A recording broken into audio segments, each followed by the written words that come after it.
સુરતની 80 લાખની વસ્તી સાથે બોમ્બ શોધવા માત્ર એક સ્નિફર ડોગ છે। ટેક્સટાઇલ અને ડાયમંડ હબ ગણાતા સુરતમાં બોમ્બ ડિટેક્શન માટે માત્ર ગેલોપ નામના સ્નિફર ડોગ પર આધાર રાખવો પડે છે।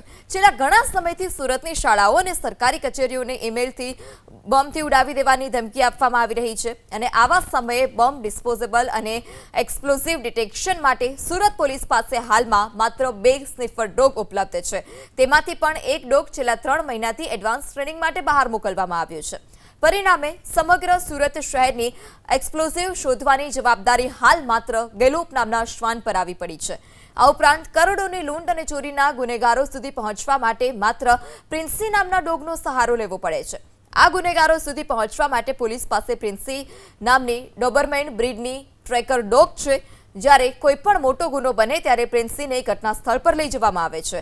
આ તરફ નશાકારક પદાર્થો પકડવા માટે પોલીસ પાસે ડ્રેક નામનો બીગલ બ્રીડનો ડોગ છે। ડ્રગ્સ અને નશાકારક પદાર્થો પકડવા માટે પોલીસ પાસે ડ્રેક નામનો બીગલ બ્રીડનો ડોગ છે। તેની ઉંમર 5 વર્ષની છે અને તે ખાસ કરીને એનડીપીએસના કેસમાં મદદરૂપ થાય છે।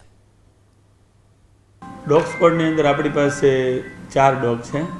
એ પૈકી એક ડોગ છે જે એક્સપ્લોઝિવ ડિટેક્શન માટેનો એક ડોગ છે, તે અત્યારે ડ્યુટી મીટમાં છે। બાકી આપણી પાસે 3 ડોગ છે અત્યારે।